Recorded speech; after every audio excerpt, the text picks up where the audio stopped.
Hi hello friends, unlimited hobby ಐಡಿಯಾಸ್ಗೆ ಸ್ವಾಗತ. ಇವತ್ತಿನ ವಿಡಿಯೋದಲ್ಲಿ ನಾನು ಪೈಕಾಟ್ ಸ್ಟೆಪ್ ಮಾಡ್ತೀವಲ್ಲ ಅದನ್ನು ಯೂಸ್ ಮಾಡಿ ಹೇಗೆ ಡಿಸೈನ್ ಮಾಡೋದು ಅಂತ ತೋರಿಸ್ತಿದ್ದೀನಿ. ಇದು ತುಂಬ ಬಿಗಿನರ್ ಫ್ರೆಂಡ್ಲಿ, ಹಾಗೆ ಡಬಲ್ ಕ್ರೋಶೆಟ್ ಅಥವಾ ತ್ರಿಬಲ್ ಕ್ರೋಶೆಟ್ ಮಾಡಿ ಬೋರ್ ಆಗಿರೋರಿಗೂ ಕೂಡ ಇದು ತುಂಬ ಇಷ್ಟ ಆಗ್ಬೋದು ಅಂತ ಅನ್ಕೋತಿದ್ದೀನಿ. ಸೊ ಸಿಂಪಲ್ಲಾಗಿ 3 ಸ್ಟೆಪ್ಪಲ್ಲಿ ಮುಗ್ದು ಹೋಗೋವಂಥ ಡಿಸೈನು. ಸೊ ಫಸ್ಟ್ ಸ್ಯಾರಿಗೆ ನಾಟ್ ಹೇಗೆ ಮಾಡ್ಕೋತೀವಿ, ನಾರ್ಮಲ್ ನಾಟ್ ಮಾಡ್ಕೊಳ್ಳೋದು. ಸೊ ಅದಾದಮೇಲೆ ನನಗೆ ಕುಚ್ಚು ಇಷ್ಟ ಇಲ್ಲ, ಹಾಗಾಗಿ ನಾನು 3 ಚೈನ್ಸ್ ಹಾಕ್ತಿದ್ದೀನಿ. ಕುಚ್ಚು ಇಷ್ಟ ಆಗೋರು 5 ಚೈನ್ಸ್ ಹಾಕಿ ಲಾಕ್ ಮಾಡಬೇಕು. ಸೊ ಕುಚ್ಚು ಬೇಡ ಅಂತಲೇ ನಾನು 3 ಚೈನ್ಸ್ ಬೇಸ್ ಸಾಕು ಅಂತ ಎಲ್ಲ ಕಡೆನೂ 3 ಚೈನ್ ಹಾಕಿದ್ದೀನಿ. ಕುಚ್ಚು ಬೇಕಿರೋರು 5 ಚೈನು ಆಲ್ಟರ್ನೇಟ್ ಬೀಡು, 5 ಚೈನ್ ಬೀಡ್, 5 ಚೈನ್ ಬೀಡ್ ಆ ಥರ ಹಾಕ್ಕೊಳ್ಳಿ. ಸೊ ಇದು ನಾನು ರೈನ್ಬೋ ಬೀಡ್ ಯೂಸ್ ಮಾಡಿದ್ದೀನಿ. ಇದು ಹೊಸದಾಗಿ ಸಿಗ್ತಾಯಿದೆ, ಶೈನಿಂಗ್ ಇದೆ, ಬಟ್ ವಿಡಿಯೋದಲ್ಲಿ ಅಷ್ಟೊಂದು ಶೈನ್ ಅನ್ನಿಸ್ತಿಲ್ಲ. ಇದು ಸಿಕ್ಕರೆ ಇದು ತೊಗೋಬೋದು, ಇಲ್ಲಾಂದರೆ golden bead or crystal bead regular use ಮಾಡ್ತೀವಲ್ಲ ಅದು, ನಿಮ್ಗೆ ಯಾವ ಥರ ಬೀಡ್ ಇಷ್ಟ ಆಗುತ್ತೆ ಅದು ಹಾಕ್ಕೋಬೋದು. ಸೊ ನಾನಿಲ್ಲಿ ಹೊಸದಾಗಿರೋವಂಥ ಗ್ಲಾಸಿ ಶೈನಲ್ಲಿರೋಂಥ ರೈನ್ಬೋ ಬೀಡ್ ಯೂಸ್ ಮಾಡಿದ್ದೀನಿ. ಸ್ಯಾರಿ ಕಲರ್ ಮ್ಯಾಚ್ ಕರೆಕ್ಟ್ ಇತ್ತು ನನಗೆ. ಶೈನ್ ತುಂಬ ಚೆನ್ನಾಗಿದೆ. ಅದು ವಿಡಿಯೋದಲ್ಲಿ ಅಷ್ಟೊಂದು ಕ್ವಾಲಿಟಿ ಇರಲ್ಲ, ಹಾಗಾಗಿ ಅದು ಲುಕ್ ಅನ್ನಿಸ್ತಿಲ್ಲ. ಬಟ್ ನೋಡೋಕ್ಕಂತೂ ಬೀಡ್ ಚೆನ್ನಾಗಿ ಅನಿಸ್ತಾ ಇತ್ತು. ಸೊ ಈಗ ಬೀಡ್ ಹಾಕಿ ಒಂದು ಲಾಕ್ ಮಾಡ್ಕೊಳ್ಳೋದು ಸ್ಯಾರಿಗೆ. ಅದು ನೆಕ್ಸ್ಟು ನಾನು 3 ಚೈನ್ ಹಾಕಿದ್ದೀನಿ. ಕುಚ್ಚು ಬೇಕಿರೋರು 5 ಚೈನ್ ಹಾಕಿ ಕಂಪ್ಲೀಟ್ ಮಾಡ್ಕೊಳ್ಳಿ ಸ್ಯಾರಿಗೆ. ನೆಕ್ಸ್ಟ್ ಸ್ಟೆಪ್ಪಲ್ಲಿ ಆಪೋಸಿಟ್ ಕಲರ್ ಏನು ಕಾಂಬಿನೇಷನ್ ಇರುತ್ತೆ ಆ ಕಾಂಬಿನೇಷನ್ದು ಥ್ರೆಡ್ ತೊಗೊಂಡು ಸ್ಯಾರಿಗೆ ಫಸ್ಟು ನಾಟ್ ಮಾಡ್ತಿದ್ದೀನಿ. ಸೊ ಅದಾದಮೇಲೆ ಇದು ಬೀಡ್ ಏನು ಇನ್ಸರ್ಟ್ ಮಾಡಿರ್ತೀವಲ್ಲ ಆ ಬೀಡಿಂದ ಬೀಡ್ ಥ್ರೆಡ್ ಇರುತ್ತಲ್ಲ ಅಲ್ಲಿಂದ ಚೈನ್ ಸ್ಟಿಚ್ ಹಾಕ್ತಾಯಿದ್ದೀನಿ. ಸೊ ಇದು ಬೀಡ್ ಸೈಜ್ ಮೇಲೆ ಡಿಪೆಂಡ್ ಆಗುತ್ತೆ. ನಾವು ತುಂಬ ದಪ್ಪ ಇರೋ ಬೀಡ್ ಹಾಕಿದ್ರೆ 6 ಅಥವಾ 7 ಚೈನ್ಸ್ ಬೇಕಾಗತ್ತೆ. ನನಗಿಲ್ಲಿ 6 ಚೈನ್ಸ್ ಸಾಕಾಯಿತು. ಸೊ ಆ 6 ಚೈನ್ಸು ಲೂಪು ತುಂಬ ಲೂಸಾಗೂ ಇರಬಾರ್ದು, ಟೈಟಾಗೂ ಇರಬಾರ್ದು, ಅದು ಮೀಡಿಯಮ್ ಸೈಜಲ್ಲಿ ಇರಬೇಕು. ಸೊ ನನಗಿಲ್ಲಿ 6 ಸಾಕಾಯಿತು. ಸೊ 6 ಚೈನ್ಸ್ ಹಾಕಿಬಿಟ್ಟು ಅದನ್ನು ಈ ಬೀಡ್ಗೆ ನಾವು ಎಲ್ಲಿ ನಾಟ್ ಮಾಡಿದ್ವಲ್ಲ ಆ ನಾಟ್ಗೆ ಆಪೋಸಿಟ್ ಕಲರ್ ಥ್ರೆಡ್ನ ನಾಟ್ ಮಾಡ್ತಿದ್ದೀನಿ. ಸೊ ಅದು ನಾಟ್ ಆದಮೇಲೆ 3 ಚೈನ್ಸ್ ಏನು ಹಾಕ್ಕೊಂಡಿದ್ದೆ ಆ 3 ಚೈನ್ಸ್ಗೆ ಇದು ಮೇಲ್ಗಡೆ ಥ್ರೆಡ್ ಕೂಡ ಹಾಗೆ 3 ಚೈನ್ಸ್ ಹಾಕ್ತೀವಿ. ಇಲ್ಲಾಂದರೆ ಇದ್ರ ಮೇಲೇನು ಅದು ಏನು ಯೆಲ್ಲೋಯಿಶ್ ಕಲರ್ ಥ್ರೆಡ್ ಇದೆಲ್ಲ ಅದನ್ನು ಸೇರ್ಕೊಂಡಿನೂ ಚೈನ್ ಸ್ಟಿಚ್ ಹಾಕ್ಕೋಬೋದು. ಸೊ ನಾನು ಆ ಸ್ಟೆಪ್ ಬೇಡ ಅಂತ ಹಾಗೆ ಹಾಕಿದ್ದೀನಿ. ಸೊ ನೆಕ್ಸ್ಟ್ ಬೀಡ್ಗೂ ಅದೇ ರೀತಿ ಬೀಡ್ ಸ್ಟಾರ್ಟಿಂಗ್ ಪೊಸಿಷನಿಂದ ಒಂದು ಚೈನ್ ಸ್ಟಿಚ್ಚು. ಸೊ ಅಲ್ಲಿಂದ 6 ಚೈನ್ ಸ್ಟಿಚ್ ಹಾಕ್ಕೊಳ್ಳೋದು ಹಾಗೇ. ಸೊ ಅದು ಬೀಡ್ ಕವರ್ ಆಗೋ ಅಷ್ಟು ಲೆಂತ್ ನೋಡಿಕೊಂಡು ಸ್ವಲ್ಪ ಹಿಂದೆ ಮುಂದೆ ನಾವು ಚೈನ್ ಸ್ಟಿಚ್ ಲೆಂತ್ ಹೇಗೆ ಹಾಕ್ತೀವಿ ಅನ್ನೋದ್ರ ಮೇಲೂ ಡಿಪೆಂಡ್ ಆಗುತ್ತೆ.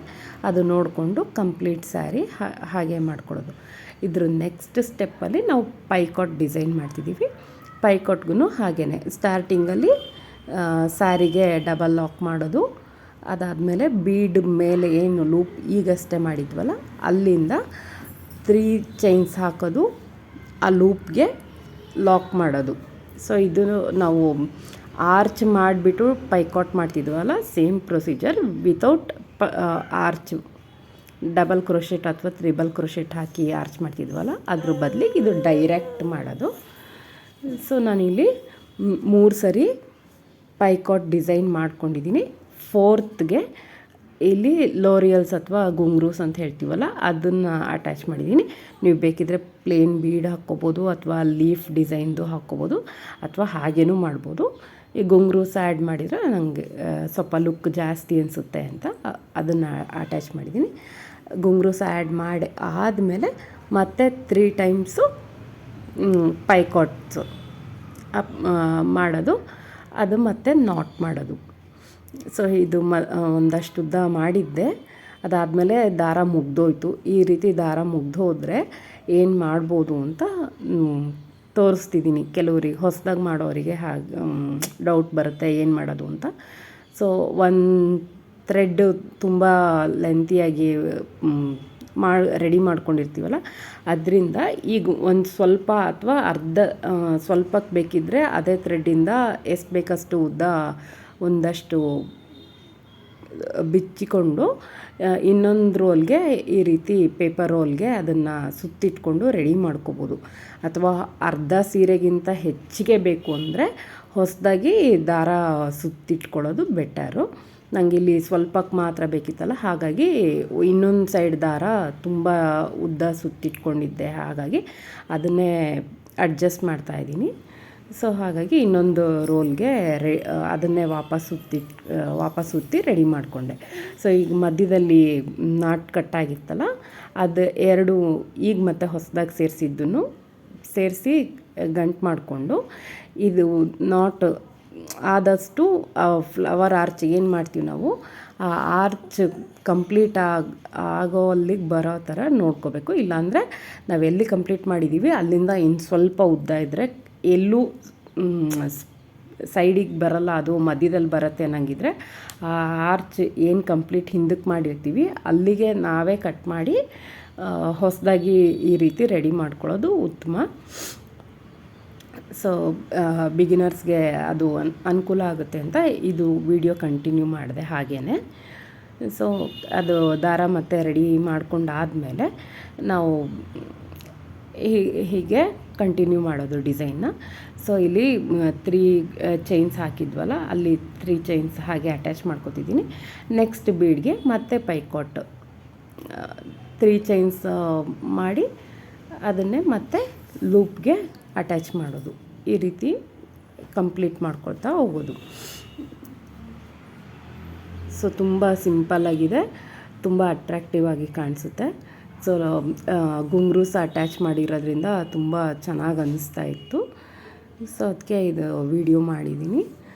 ಸೊ ಇಷ್ಟ ಆದವರು ಟ್ರೈ ಮಾಡಿ ಕಮೆಂಟ್ ಮಾಡಿ. ನನಗೂ ತುಂಬ ಖುಷಿಯಾಗತ್ತೆ ವಿಡಿಯೋ ನೋಡಿ ರೆಸ್ಪಾನ್ಸ್ ಮಾಡಿದ್ರೆ ಮತ್ತಷ್ಟು ವಿಡಿಯೋಗಳಿಗೆ ಹಾಕೋಕ್ಕೆ. ಈ ಸ್ಯಾರಿದೇ ಬ್ಲೌಸು ಕೂಡ ನಾನು ಡಿಸೈನ್ ಮಾಡಿದ್ದೀನಿ, ಅದು ವಿಡಿಯೋ ಅಪ್ಲೋಡ್ ಮಾಡಿದ್ದೀನಿ. ಅದು ವಿಡಿಯೋ ಕೂಡ ಲಿಂಕಲ್ಲಿ ಸಿಗುತ್ತೆ ನಿಮಗೆ. ಅದನ್ನು ಇಷ್ಟ ಆದರೆ ನೋಡಿ ಲೈಕ್ ಮಾಡಿ ನಿಮ್ಮ ಫ್ರೆಂಡ್ಸ್ಗೆ ಶೇರ್ ಮಾಡಿ. ಈಗ ಅದೇ ಬೀಡ್ಸು ನಾವೇನು ತೊಗೊಂಡಿರ್ತೀವಿ ಸೈಜು, ಅದ್ರ ಮೇಲೆ ನಮ್ಮ ಪೈಕಾಟ್ ಆಗಲಿ ಆರ್ಚ್ ಆಗಲಿ ಡಿಪೆಂಡ್ ಆಗುತ್ತೆ. ಸೊ ಅದು ಎಷ್ಟು ಲೆಂತ್ ಇದೆ ನೋಡಿಕೊಂಡು ಡಿಸೈನ್ ಮಾಡ್ಕೋತಾ ಹೋಗೋದು. ಸೊ ಈಗ ಡಿಸೈನ್ ಪೂರ್ತಿ ಕಂಪ್ಲೀಟ್ ಆಗಿದೆ. ನಾವು ಕುಚ್ಚು ಬೇಡ ಅಂತ 3 ಚೈನ್ಸ್ ಹಾಕಿದ್ದೆ, ಆ ಜಾಗದಲ್ಲಿ ನೀವು 5 ಚೈನ್ಸ್ ಹಾಕಿ ಆಲ್ಟರ್ನೇಟ್ ಕಲರ್ದು ಕುಚ್ಚು ಕೂಡ ಹಾಕ್ಕೋಬೋದು. ಇದು ಸಣ್ಣದಾಗಿ ಬರೋದ್ರಿಂದ ಡಿಸೈನು ಬೇಬಿ ಕುಚ್ಚು ಹಾಕ್ಕೊಂಡ್ರೆ ಚೆನ್ನಾಗಿ ಅನಿಸುತ್ತೆ. ಸೊ ನಂಗೆ ಪರ್ಸ್ನಲಿ ಕುಚ್ಚು ಇಷ್ಟ ಆಗಲ್ಲ, ಹಾಗಾಗಿ ನಾನು ಬರೀ ಡಿಸೈನ್ ಮಾತ್ರ ಮಾಡ್ಕೊಂಡಿದ್ದೀನಿ. ಸೊ ನೋಡ್ತಿರ್ಬೋದು ಡಿಸೈನು ಎಷ್ಟು ಚೆನ್ನಾಗಿ ಅನಿಸ್ತಾ ಇದೆ.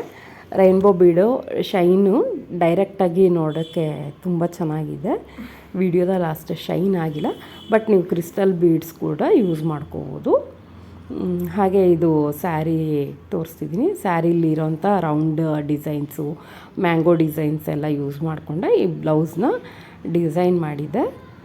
ಸೊ ಇದು ಕಂಪ್ಲೀಟ್ ಡಿಸೈನ್ ಮಾಡೋ ವಿಡಿಯೋ ಕೂಡ ಇದೆ, ನೀವು ಚೆಕ್ ಮಾಡ್ಕೋಬೋದು. ಈ ಡಿಸೈನ್ ಇಷ್ಟ ಆದರೆ ಲೈಕ್ ಮಾಡಿ, ಶೇರ್ ಮಾಡಿ, ಸಬ್ಸ್ಕ್ರೈಬ್ ಮಾಡೋದು ಮಾತ್ರ ಮರಿಬೇಡಿ. Thank you.